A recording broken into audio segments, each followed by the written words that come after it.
All right. Well, welcome everyone. My name is Kevin Thorne, and I'm with Thorne Pest Solutions out in Utah. And I am so excited that you are going to spend the next hour with me talking about remote pest monitoring.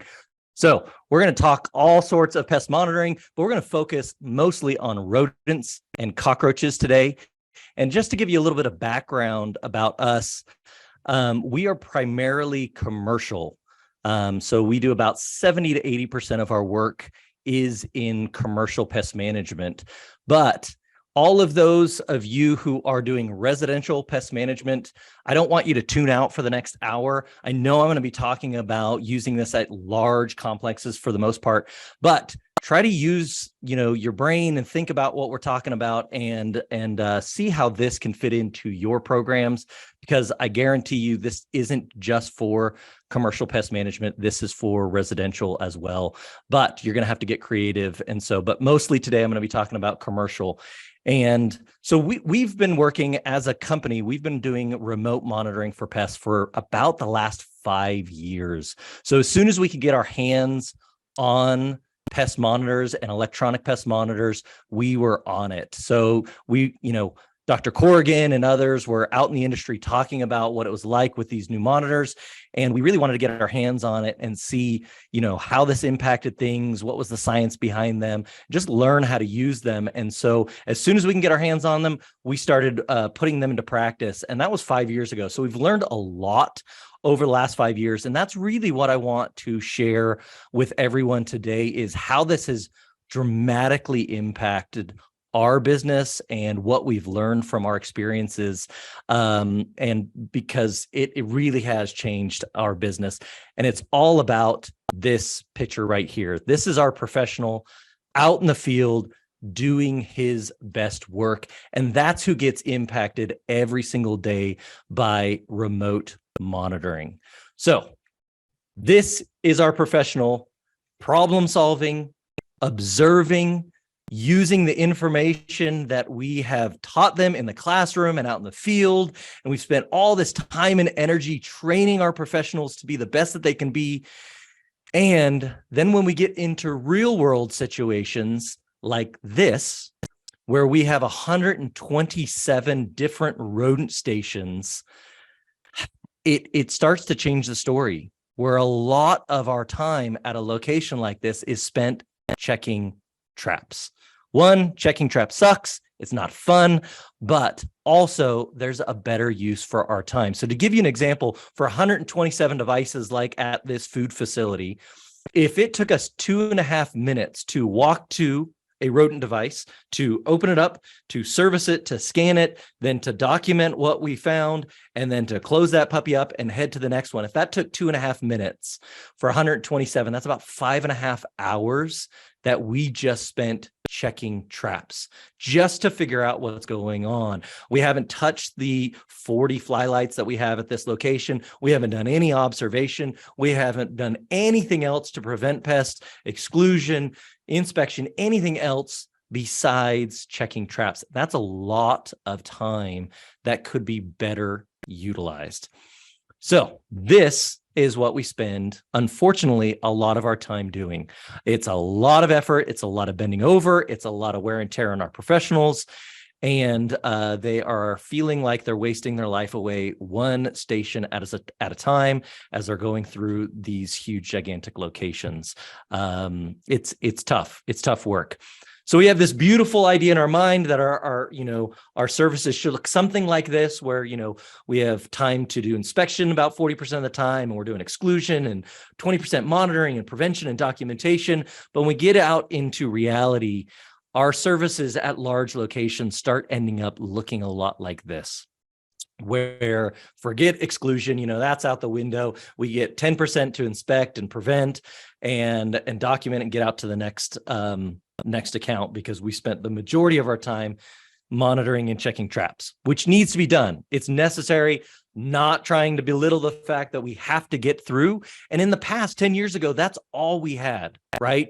This had to be done because we needed to verify that nothing was in these traps. We had to check them. But now there is a new way to do this. So Dr. Corrigan put it really well when he said, do we sacrifice diagnostic observations because we're trapped into servicing the installed rodent control equipment? Is there better use for our highly trained professionals' time? Do we feel trapped into doing this because the auditors want to see it, the account needs to see it? That's what's in the contract. We've got to get through these devices, but that all oftentimes comes and getting less and less observation. So this is what we spend our time doing, and when we have our heads in our boxes checking, then our heads are not up and looking. Okay, it's really hard to go from checking traps to observation mode. And so oftentimes we start to miss obvious pest entry points like this, where we have rodents going into the building and we need to get our heads up and looking and observing. So let's head back to our site diagram. Currently, if we want to figure out what's going on at the site, what's happening, where do we have rodent incursions, where do we have any pest activity, what do we do? Like, what currently can we do? So one, we could ask our contact is a brilliant way to, have we seen anything? What's going on? Tell me if there's been any pest sightings. But if they haven't seen anything, then we can check the pest sighting log. And the only other way right now is to go and inspect and check all these traps. Okay, to go through all of these traps. But what happens if this one station down here, if that's our only trap or monitor that has rodent activity? That's a lot of effort. Hopefully we started this way, but if that's a lot of effort to find, and hopefully we have enough time built in at that service to spend time and figure out what to stop, look at what's going on. We have a rodent inside of the building. What's happening? How do they get in? How widespread is this issue? What do I do to prevent it? And start problem solving. But oftentimes we have a quick amount of time, and then we have to still get through the rest of our devices because we're trapped, because the auditor needs to see that all of these devices are checked all the time. So that puts us in a hard situation. Enter remote monitors. And now we have the sensors that can go inside of our devices that can, at the minute a mouse goes into these monitors, we're getting alerts to tell you, hey, look over here. I've got something inside of me. I've got a rodent. And then we can be deployed and head right out and figure out what's going on. You're going to see lots of my pictures from out in the field, but I didn't want to spend a lot of time. I thought about it as I was putting this together. Do I want to spend a lot of time talking about, what's available on the market? What are the different technologies, Bluetooth or Wi-Fi or cellular hub? But know that there are lots of different manufacturers. They all have pros and cons. So my recommendation is just, if you haven't already, get out there and talk to these manufacturers and figure out what fits best for your company. You can tell here we use the Air One sensors from Corteva, the ActiveSense system, but there's lots of different systems out there. So I don't want to spend a lot of time on the technology side of that. I want to talk about the advantages, but just know that there's a lot of different ones, and I'm not trying to promote one over the other, but know that there's a lot of different ways that this can be done. So go and talk and figure out what's the best for you. But anyways, back to the story. So rodent enters our trap. We know exactly when this happens, and then we can, when we show up on site, we already know where to go. We can go straight to that device. Then we can immediately confirm, do I have a mouse here? Do I not? Is it a real true alert? And I can tell you from experience with the system we use, 98 times out of 100, it is a mouse inside of that station. There's a small percentage of the time that something got bumped, something was inside of it that's not a mouse, but almost all the time we've got a mouse inside there. But we can go confirm it, and then we get straight into problem solving mode. There's no checking a bajillion traps to figure out what's going on. We already know before we step foot. It gives us huge advantage on time. We get the time we need to immediately get into problem solving, to really spend the time that we need to figure this out, and to stop and actually truly prevent things instead of just being reactive. So rodents are rarely evenly distributed in our facilities, and the key is to spend the most time and materials in those areas with the greatest number of rodents. So if we can find that faster and identify where those key areas are that we need to spend our time, we're going to be a lot more successful spending our time where we need to and not spending time in the rest of that facility. So we don't need to spend our time equally throughout this facility. We'll be way better off spending our time where we have issues. So then we have time to actually spend in observation, to keenly observe what's happening in our area, to use our brain. You can almost see Brian's wheels turning in this picture, like thinking about where might I have issues, what's going on, where am I going to have activity, and how do I actually solve and then prevent this from happening in the future. So he's going to be looking for shadows, warmth, corners, tight spaces, okay, all under the umbrella of undisturbed, right? So these are those key words that Dr. Corrigan talks about so often about the behavior of rodents and where we need to spend our time looking and thinking about. But everyone out in the field should have these memorized.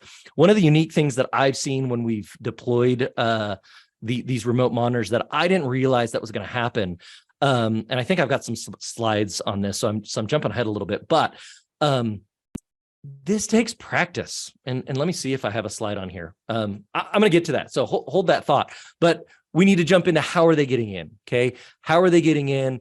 What's happening? How do I stop them from coming in? What are the attractants in this area? You know, where are their habitats right around these facilities that I need to get rid of? But that all of that time, that takes time to go through all these questions, and remote monitoring and electronic pest monitors give us back that time so that we can spend the time actually problem solving. So, but this is the point that I was trying to get to, and I was jumping ahead. If you can tell in this presentation, I'm going to do that a lot. But observation takes time and practice. So we can talk about the key behavioral points and warmth and shadows and squeezable spots and undisturbed areas and warmth, but it really takes some time when you put a professional out in the field to learn to observe keenly and to practice these skills. And so with remote monitoring, it's really amazing what happens when you put a professional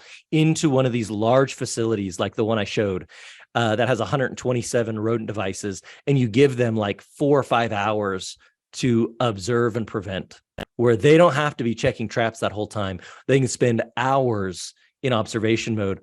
All of a sudden, they have the time to practice these skills, and some really magical things really start to happen, and they can really hone their skills as professionals. And we've seen it really impact their confidence and their ability to do their job better instead of just rushing. It's really hard when you're trying to hammer on all of these devices and get to your next stop. It takes a lot longer to learn these skills. So it's a side benefit that with time comes some pretty impressive things, but it takes practice. And I want to make the point that when you're training new professionals, whether using remote monitors or not, we really need to learn to be specific on pointing out these key behavioral things that we talk about. So when you're out in the field, be specific, point to, talk to, right? Where's their warmth in this picture? Where are their shadows? Where are the areas that we are most likely to have rodents? Where are the attractants? And so really spend some time and look at your training programs and make sure that we are being as specific as we can when we're doing our training for our new professionals. It'll go a long ways, but just giving them a list about, warmth, squeezable spots, corners, shadows, that's tough. And I think new professionals feel pretty inadequate and don't know what all that means. And so spend some time out in the field with them. So, all right. True prevention equals early detection.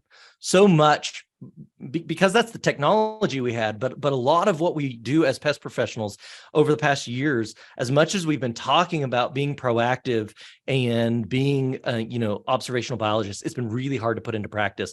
But this is really a leap forward in pest management, where we really can have early detection, which is where true prevention really takes place, where if this is our facility and that's where we have activity, we know the minute that happens with remote monitor, and we can send somebody out, the next day to start solving and figuring out why the incursion happened. To me, that's so important and so different than what we've been doing on regular intervals, where we're coming out once a month, figuring out what's happened in that last month. And a lot can happen in a month, or every 2 weeks, or even once a week. A lot can happen. And so we have a huge advantage if we can know and have very early detection, instantaneous. Then we can go out and solve problems when they're just starting, before things are established, before rodents have found their habits and their habitats. So really huge for us to go out and early detection. So I can't stress that point enough. All right, but let's change the scenario with remote monitors, and let me check time. All right, we're doing all right. All right, so we're at this facility, and no incursions have happened, which is like what? It depends on the facility, but we have facilities that go month after month after month, year after year without activity, right? I think our number with Active Sense is like, 90, 4% of our traps, and I may have that off by a percentage or two, but 94% of our traps have never had a rodent inside of them, right?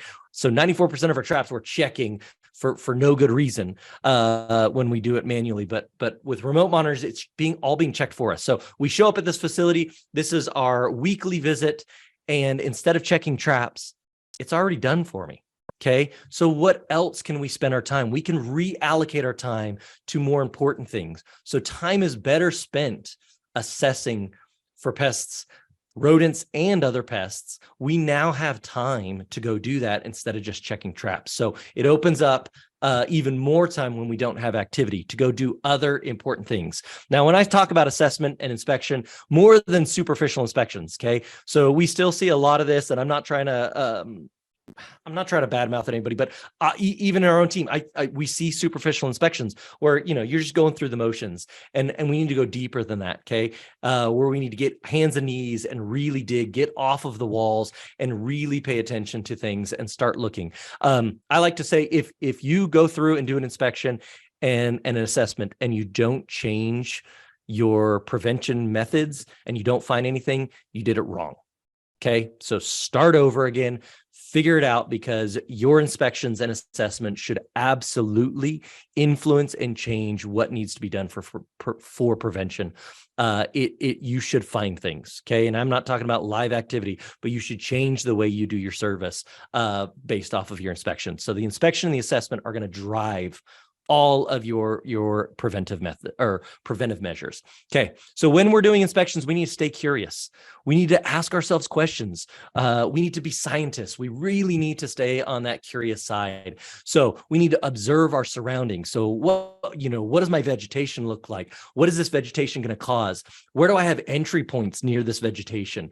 So where's there moisture? Just observe those surrounding and the plants, observe the area around our buildings, figure out where your most probable areas of high pest activity are going to be, and then what are you going to do to prevent that, or what can be done to prevent that, or does anything need to be done? But observe those surroundings first.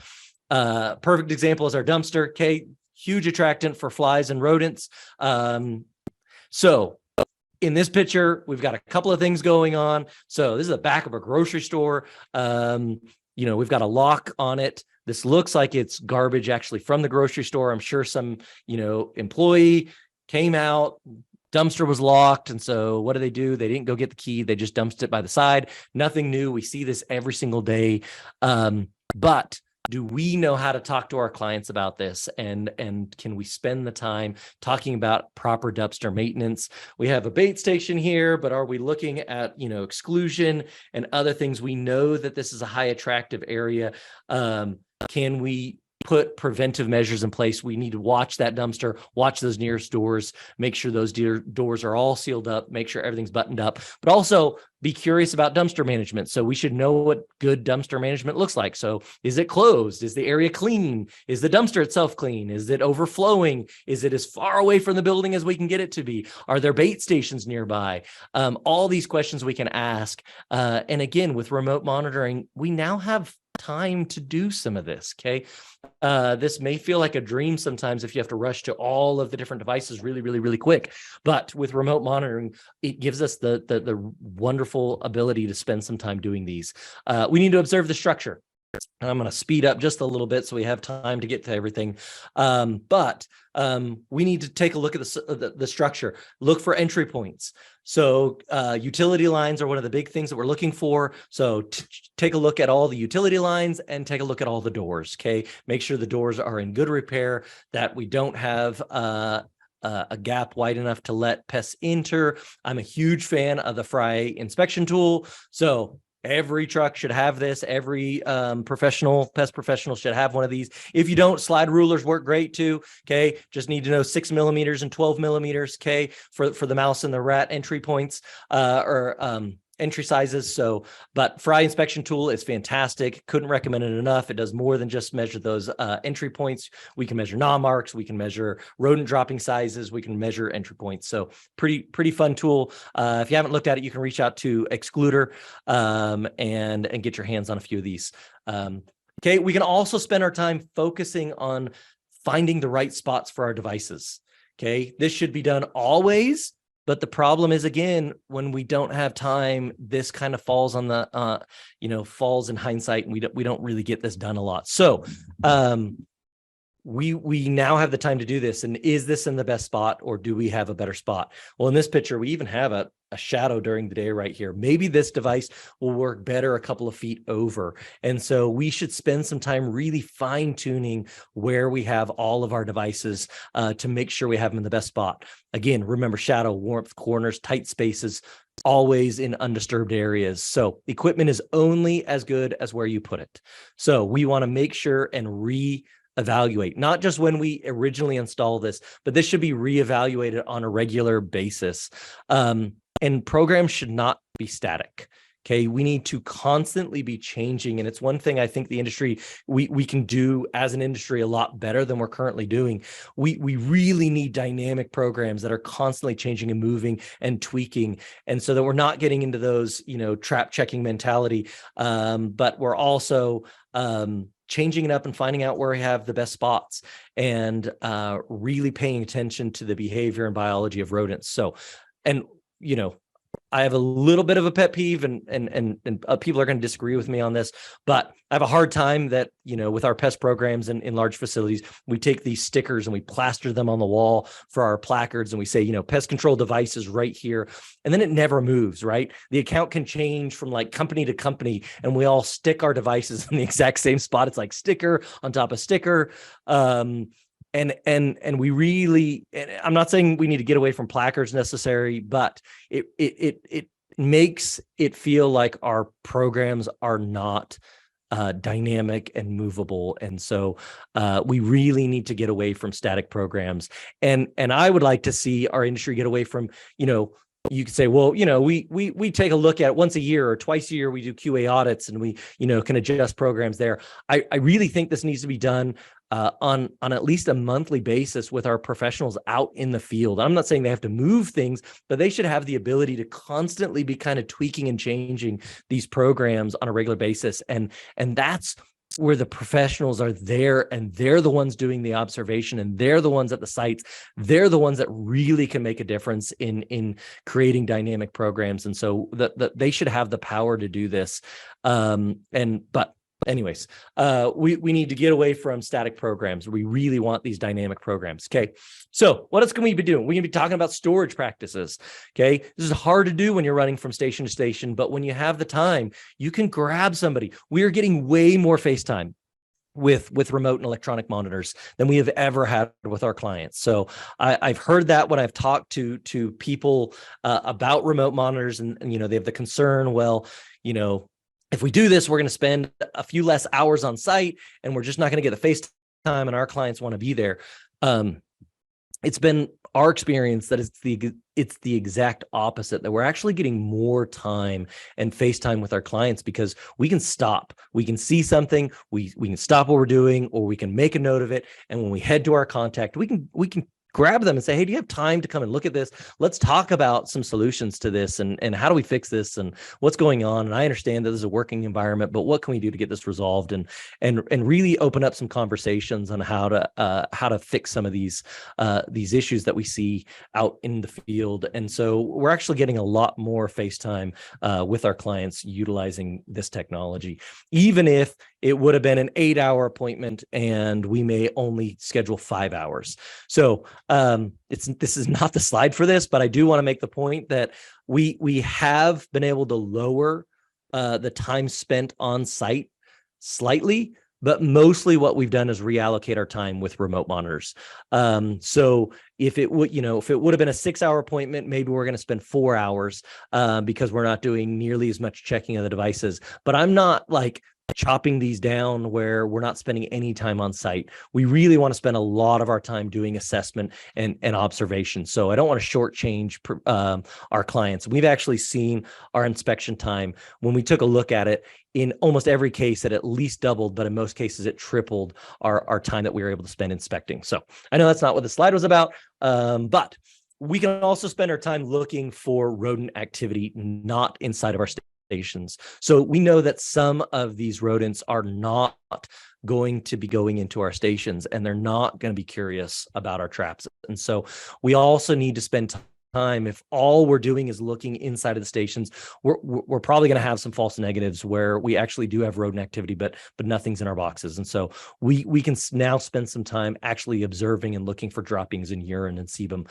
and looking for different harborage areas for rodents. So that's another thing that we could be doing with our time.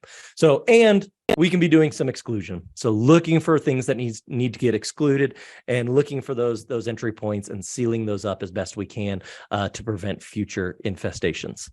Now I want to talk about, just for a second, I want to talk about our bait stations on the outside. And talk a little bit about how this is influenced. I've spent a lot of time talking about the devices on the inside, but I have a few points that I want to make with these exterior devices that we have. Assessment is way more accurate and easier with new electronic monitors. So this can be Bluetooth, this can be cellular. There's a number of different ways for this to be done, but assessment is so much better. So historically, what we were doing, and what the majority of the industry still does, is open up our stations, document, do we have activity or do we not have activity, right? And then we're going to replace our baits, and then we're going to move on. But now with the new electronic monitors, we can get activity levels, really detailed activity levels for each individual bait station. And it makes our assessment so much easier, so that if this is what our situation looks like, where we've had 241 events, but 3 over here, we know that this side needs to get loaded with devices, right? This is the side that we really need. We may need 1 or 2 over here, but this is the side where we really need protection. And so we can really change things up and be dynamic with this assessment. And the new electronic monitors give us those numbers. So if you haven't seen, talk to somebody about those, but we actually get numbers every time we get rodents inside of these devices, which is way more helpful than I have activity or I don't have activity. It's really useful. Numbers are awesome. So this technology only has advantages if we utilize its potential. So it really does require you to pay attention to, not just go, oh, this one has a lot of activity, throw some more bait in and move on. What does that mean? If I have high activity, is there anything that I need to change? Is there anything I need to do differently?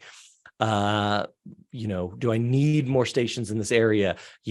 Are all my doors really well sealed up in this area if I know that I have high activity? What do I need to change because I have that information now? Because assessment without action is useless. So we really want to use what we learn in our assessment and then put that into action and change things, be dynamic. Also, with this new technology, we've really started to roll out replacing, instead of just throwing rodenticides in all of our bait stations, we have moved much more towards using monitoring blocks. So we waste a lot of bait, y'all, in the industry. We're, putting in bait and replacing bait every single month, and it's a lot of wasted bait. And so what we've ended up doing in a lot of these accounts is will be a lot more, targeted and scalpel like in our rodenticide usage. And so if this is our facility and only these 3 stations have moderate rodent activity with our monitoring blocks, then we can go in and place active rodenticides just in those 3 stations. And then when the activity stops, then we can move back into monitors. But we're being a lot more careful about where we utilize rodenticides and using a lot less rodenticides out in the field. So another huge advantage that we have with electronic monitors. Sorry, my throat was hurting. All right. Okay. So lastly, with talking about rodents, and then we're going to kind of switch gears. But for these huge facilities, my nose itches. For these huge facilities, like the Salt Lake City International Airport, which is what this picture is of. So if you haven't been to Salt Lake International Airport, it's a brand new airport, and it is gigantic, and they're actually expanding it. And we service the airport, and the airport has like 500-600 devices on this phase 1, and we're going to add more and more rodent devices as the airport grows. That is a ton of devices. I actually added it up, and it was going to be like 36 days of full 8-hour days for a professional to go do that. But with remote monitors, we're able to handle this at a whole lot less manpower, and in some cases I don't even know if would be feasible. I know the airport would not have hired us at that price point if it would have taken us 36 days just to check the traps without doing any prevention or any observation or anything else, just check traps. They wouldn't have been able to afford it. And so with remote monitors and electronic monitors, we're able to do some things that have never been possible with pest management before, or at least it was ridiculously expensive, I should say. Maybe not impossible, but now we can monitor this relatively easily and know which are those areas that we need to spend the majority of our time. And this is millions and millions of square feet. So works really, really, really well in these huge, gigantic facilities. But I want to make the point here. It's not just huge facilities. Like I said at the beginning, this could be in small facilities. This could be in restaurants. This could be in any facility where it'd be useful to have instantaneous notifications that you had a rodent incursion, so that you can go out there and problem solve. So other areas, like even hard to reach areas, this is super useful. So drop ceilings. If you have any accounts with drop ceilings, any commercial accounts, any even residential accounts, and you don't want to go into that drop ceiling all the time, we can now place these remote monitors, and it can be helpful. So there's lots of different ways that you can utilize this technology. It's not just in these huge accounts, but when you have these huge accounts, it really does make it much easier. I know for a fact that we would not have landed the Salt Lake City International Airport if we were not doing remote monitoring. We would have priced ourselves out of the ball game. We would have been too expensive. But with remote monitoring, we're able to pick up and manage huge accounts like this. So to kind of wrap up rodents, we want to allow our professionals to do their very, very, very best work. We want to allow them to show up, utilize those skills that they have, the things that they've learned, and do their very best work, which is problem solving and observing and actually using their talents to prevent pests. And it's way more fun. Okay. Checking traps all day long sucks. I just showed the airport. That's like 500-600 devices. There's no way I'd last more than like a month or two doing that. If I had to do that every day, check traps all day, it wouldn't last very long. So we want to allow, especially in today's labor market, this is a freaking fun job, right? What we do is incredibly fun. It's incredibly rewarding. We are defenders of the public health, and we do important work. So let's allow our professionals to do that work and clear up some of the crappy work and allow technology to do that. So let's look at that beautiful smile on Mike's face, and let's give them and allow them to do their best work and love what they do. So all right, cool. So now we're going to shift gears. And we're going to move into cockroaches because we've had the opportunity to spend some time with new cockroach monitors. And I wanted to talk a little bit about our experience with our first large case study and what we've done with cockroach monitors. Because cockroaches are another area where we waste a huge, and I don't want to say waste because it's necessary right now. It's actually critical right now that we spend time trying to monitor and find out where cockroaches actually are. And I'm specifically going to be talking about apartments. This doesn't just pertain to apartments, but we all know that German cockroaches really big problems in multifamily housing and apartments, and this is really where they're entrenched, and where we have big widespread chronic problems. And so I'm gonna be talking about apartments, and when you're dealing with apartments and German cockroach management, building wide monitoring programs are critical. Okay, this may look like different things to different companies, but generally you kind of see like big sweeps that happen like twice a year or once a year or every quarter if they can afford it. But generally it's a lot of effort and do these big wide programs, find out where they're going. And we're generally working at like a building wide. We want to look at this as a holistic problem. But it's critical, but it's very activity focused right now. So we're doing a lot of inspection and physical getting down, looking, trying to figure out where we have cockroach activity. We're placing a lot of glue boards and then coming back to those glue boards, checking whether they have activity in them, and all to figure out, do we have cockroaches or do we not have cockroaches? Okay. Then when we have cockroaches, then we can get in there and we can do assessment-based pest management and solve the freaking problem, right? And knock things out. But there's a lot of effort. And the earlier we can do this before infestations get out of hand and spread to adjacent units, the faster and the earlier we can detect it, the better. Okay. The problem is we run up against budgets in multifamily housing a lot where we're just not able to do the amount we want to do. So it's a lot of effort and time to do these sweeps and to find out just where we have the cockroaches so that we can solve them. And frequency is an issue. So a lot of times it's not as frequent as we want. The case study that I'm going to show, they were allowing us to go through every unit once every 6 months. Which isn't bad, but when we've had chronic problems like what we're seeing, I'd like to see it once a quarter. But again, that's a lot of effort and time, and which equals money, right? And so I want to share a little case study with everybody. So this is Bud Bailey. This is the pretty side of Bud Bailey, but it is a newer facility, but it's low income housing and it's high refugee. So a lot of different languages, a lot of communication barriers. And this facility was having chronic cockroach problems. So there are 136 units, and there are 4 buildings. And they were dealing with, we got brought in, sorry, I lost my train of thought. So, but we got brought in 2021 in October, and they came to us because things weren't getting resolved. I don't want to pick on the company before, but it was, a lot of spray and pray type applications, and things were really getting out of control. So they were aware of 82 infested units, and this has been going on for years and years and years.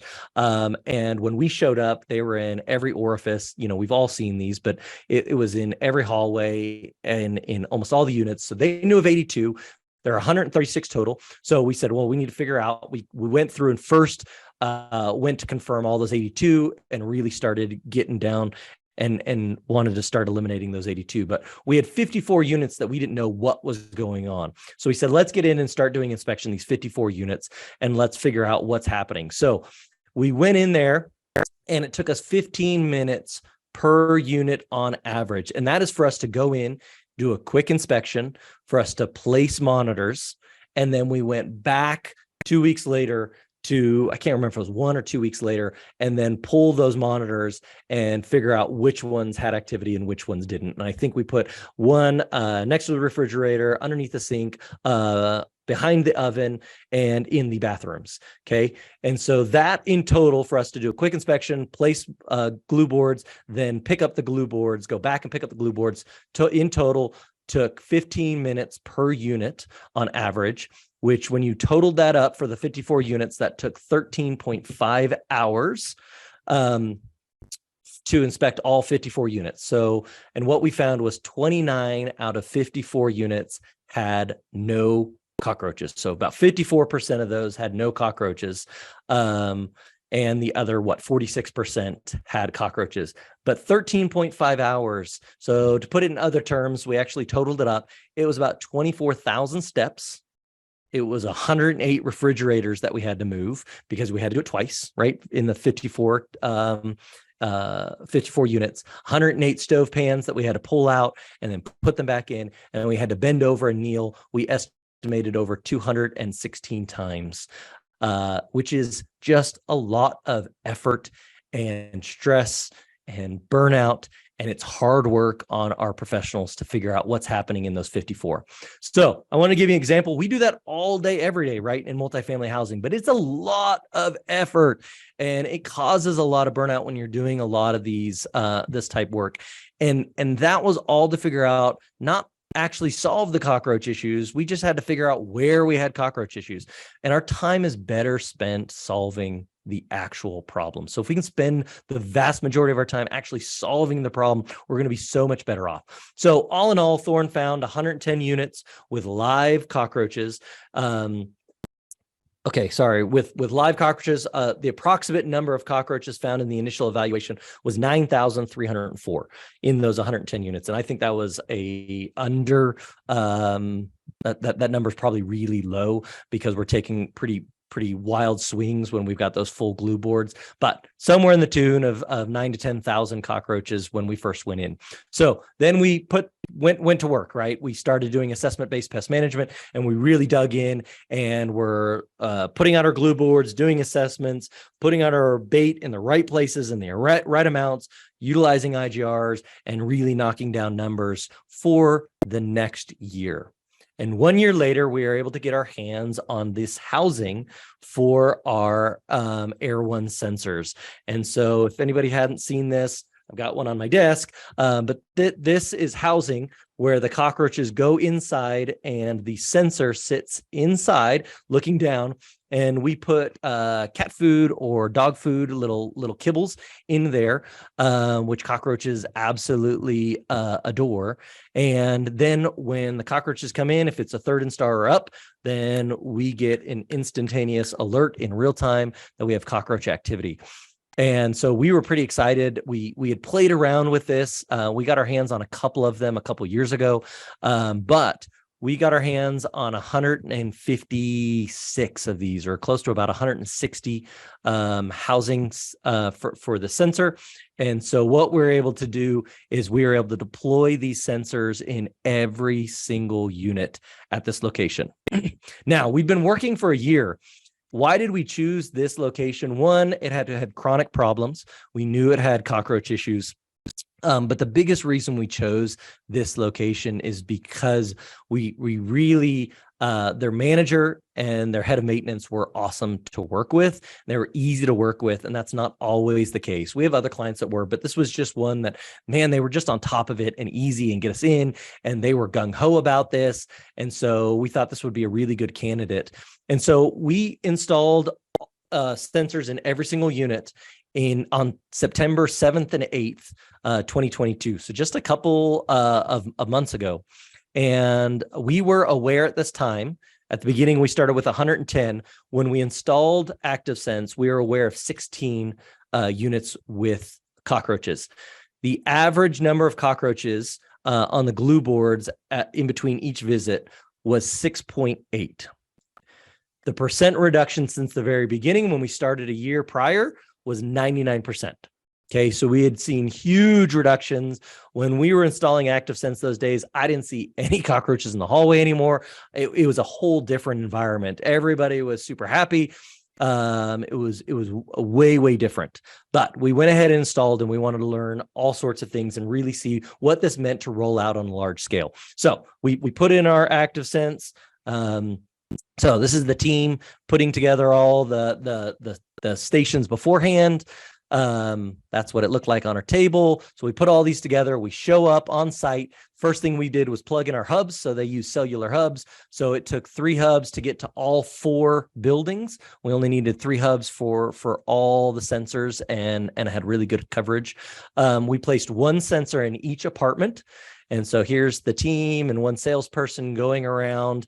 We had somebody with a clipboard. You see Mike here with the clipboard. We are also marking like sanitation level and clutter level in each apartment. We want to see how that interacted and how that changed, and how that influenced cockroach behavior and cockroach numbers. So we'd go in. Maintenance was with us, knock on the doors, and you can see here going inside, and then we would take an account of clutter. This is the typical apartment, so this is about the typical clutter level. For this presentation, I didn't go through all the analysis of what that looked like, but typical housing. Okay, so we'd go in, we'd place either 1 behind the stove.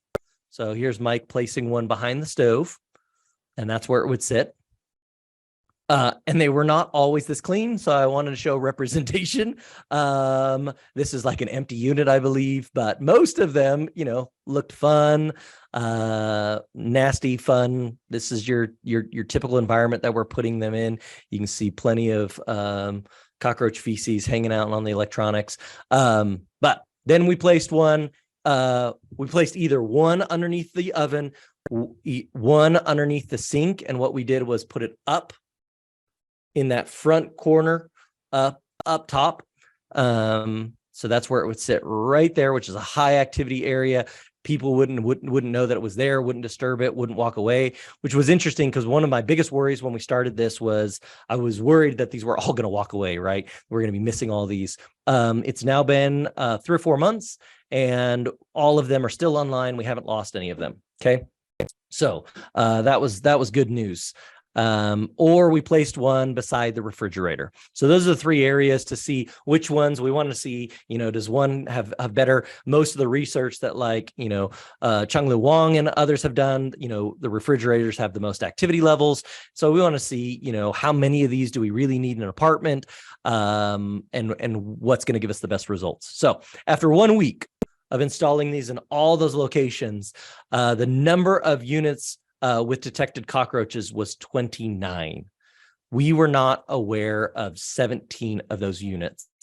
And again, we weren't getting in as frequently as we wanted, but that's a huge difference, right? 16 versus 29 units is a big difference. Okay, now we've actually had to change our protocols now that this is in place, and our office love it. So this is Stacy. Stacy handles most of this for the team, and every week she goes through the numbers, and this was her quote, and I said, I'm putting that right in the slide deck, but she said it's super fun every week to go through, see how things have changed, what's going on, how did numbers drop, which apartments have fallen off. But she says it's really, really fun and engaging to really see how this is in real time. It really makes these numbers very, very real, and it's a really fun process to go through. So what she does is she looks through all of the list of sensors and which ones have activity, and then she can make the list and the work order for the professional that's going out into the field so that they can go and start getting things resolved and spend their time actually solving cockroach issues, that we can go in, put the right amount of bait in the right places, problem solve when things aren't going well, but we can spend our time, almost all of our time, actually problem solving instead of chasing our tails and trying to figure out where are these cockroaches and where do we go next. So we're able to spend most of our time in problem solve mode, and that's meant all the difference in the world. And we can spend as much time as we need doing this, or I should say, we can spend a lot more time actually solving problems. So we're shifting our services from activity-based. We're like, hey, we need to get to 40 units every single week, or we need to go through 20 units every single week. And we're really shifting that, which is a great thing, to results. Are we actually seeing results? And if I need to spend all my time or spend an hour in one unit really figuring out and solving this issue, then I can do that, because really all I want to see is the results and how these are being impacted. And so this is really shifting things to results based, which has been really fun. It also is very transparent, right, for the client and for us. It doesn't, the data doesn't lie. And so it's just there, it's transparent. We know exactly how we're doing, and we know exactly where we have activity and where we don't. And it's been really fun to go through, but clients are loving it. And the data is better. This is why I put this picture is this is Nadia, and Nadia has done the vast majority, at least lately, at this site. There's been quite a few professionals who have worked on this site specifically, but Nadia is really meticulous in her documentation, and so her documentation is awesome. But as I went through the documents, this I can't fudge, and there's no human error. And sometimes with our human documentation, or with whatever software you're using, putting in counts, I sometimes I'm questioning, right? Did we miss this? Did we put it on the wrong one? Why does this one have 0 when, there's human error involved in this? And so as good as we are in making sure this is done right, there is a lot less error when you're talking about a remote sensor. Clearing units is also awesome. So we've been really meticulous at the site, right? Where we want to have nothing on any of our glue boards for 2 weeks, and then we actually go back and do it for another 2 weeks. So we're doing 4 weeks of nothing on any of our glue boards before we clear them. But still, most of the time, that is enough. But occasionally, we're still finding when we leave a remote sensor and that's sitting there waiting for a cockroach activity, we're finding where one has come in after we thought it was cleared, and we're able to catch that really, really early. So that's been huge. So since we've done our initial install, we've had another 23 units in the last 3 or 4 months that have popped up. And we've been able to go out and immediately deploy and get on top of those while they're very, very small infestations, where they're a lot easier to handle. And it's pretty cool to watch, where when we catch them super, super early, it's not taking nearly as long to solve these issues, where it might be resolved in like 2 weeks and it's done. And then we're not having anything back on our sensors, but we're having a really, we don't have any undiscovered issues, and we really have a handle on every single one of these units. I do want to note that 67% of all the new infestations that we have seen on the site were adjacent to an active unit.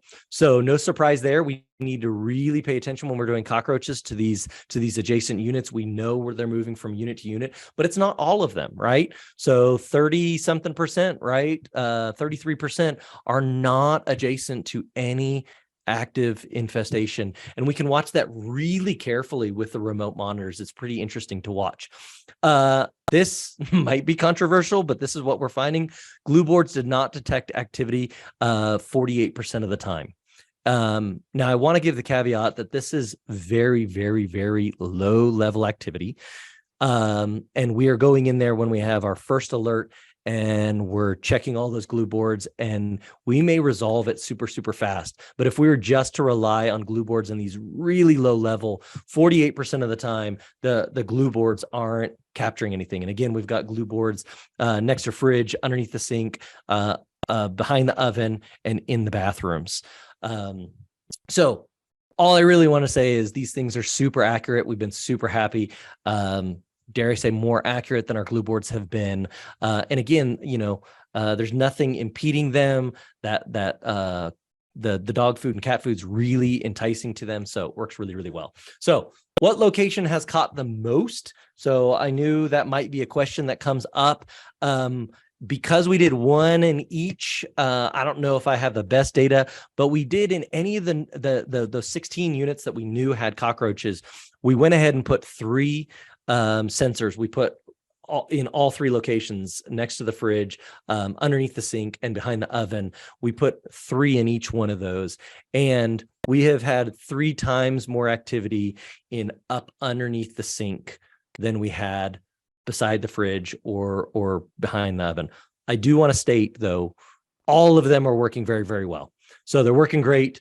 I would venture to say that one sensor is enough to get really, really, really good results with these sensors. So which location had the most? Up underneath the sink, but all of them performed really, really well. True prevention, to kind of wrap this up and to kind of hit some highlights as I kind of close.